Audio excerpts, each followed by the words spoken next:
এবারের মাধ্যমিক পরীক্ষায় অষ্টম স্থান অধিকার করে নজর কেড়েছে মালদার কালিয়াচকের টার্গেট পয়েন্ট স্কুলের ছাত্র মোহাম্মদ ইনজামাম উল হক।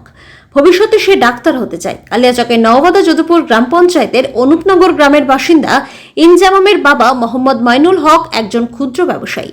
বাংলা বিষয়ে তিনি স্নাতকোত্তর পাশ করেছেন, কিন্তু চাকরি না পাওয়ায় ব্যবসা করে সংসার সামলানোর পাশাপাশি দুই ছেলেকে মানুষ করছেন। তার স্ত্রী আজমিরা খাতুন রাষ্ট্রবিজ্ঞানের স্নাতকোত্তর উত্তীর্ণ। চাকরি না মেলায় তিনি এখন গৃহবধূ। তাদের বড় ছেলে ইনজামাম এবার 688 নম্বর পেয়ে মাধ্যমিকের মেধা তালিকায় অষ্টম স্থান অধিকার করায় তারা খুব খুশি। ওয়াইন্ডুল বলেন, বড় ছেলে ইনজামাম বরাবর মেধাবী। টার্গেট পয়েন্ট স্কুলে পঞ্চম শ্রেণী থেকে সে পড়ছে এবং স্কুলে প্রথম থেকে তৃতীয় স্থানের মধ্যেই সে থাকে। ইনজামাম জানিয়েছে, নিয়মিত স্কুলে ক্লাস করার পাশাপাশি বাড়িতে সে 8 থেকে 10 ঘন্টা লেখাপড়া করত। মেধা তালিকায় সম্ভাব্য অষ্টম হওয়ায় সে খুশি।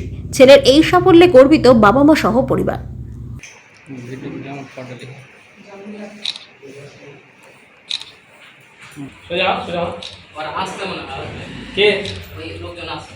আমি এই বোর্ডে অষ্টম স্থান অধিকার করেছি এবং আমি টার্গেট পয়েন্ট স্কুলের ছাত্র।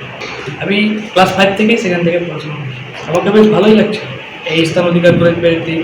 এই যে 9 লক্ষ এই ছাত্রছাত্রীদের মধ্যে আমি অষ্টম স্থান অধিকার করেছি, আমাকে বেশ ভালোই লাগছে।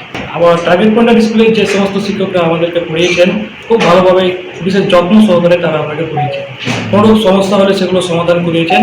অর্থাৎ স্কুলের অবদানটা খুবই তাৎপর্যপূর্ণ। আমার বাবা মা, আমার আত্মীয় স্বজন সকলেই বেশ আনন্দিত আমার এই রেজাল্ট দেখে। আমি একটু আশা রেখেছিলাম এবং আমার শিক্ষকেরাও আমার প্রতি আশা রেখেছিলেন, আমার বাবা মারাও।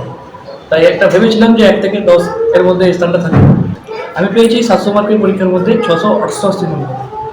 আমার ছেলের সাফল্যে আমি খুবই খুশি। আমার ছেলে টার্গেট পয়েন্ট আর স্কুলের ছাত্র আর কি। সে ক্লাস 5 থেকে পড়তো সেখানে। আমি খুব কষ্ট করে চালাতাম। আমার একটা ছোট জেরক্সের দোকান পঞ্চায়েতের সামনে এবং সেখানে আমি 2-4 বস্তা করে সার বিক্রি করি। কষ্ট করে ওকে পড়িয়েছি, এখন পর্যন্ত টেনে নিয়ে যাচ্ছি এবং স্কুল আমাকে কিছুটা সহযোগিতা করে। সে রাজ্যে অষ্টম স্থান অধিকার করেছে। সে আগামী দিনে বিজ্ঞান নিয়ে পড়াশোনা করে সে একজন চিকিৎসক হতে চায় আর কি। তো সহযোগিতা যদি কোথাও থেকে পাই তবে খুব ভালোই হয় আর কি। খুব কষ্টই হচ্ছে, স্কুলের বেতন এবং সংসার চালানো খুবই কঠিন হয়ে যায়।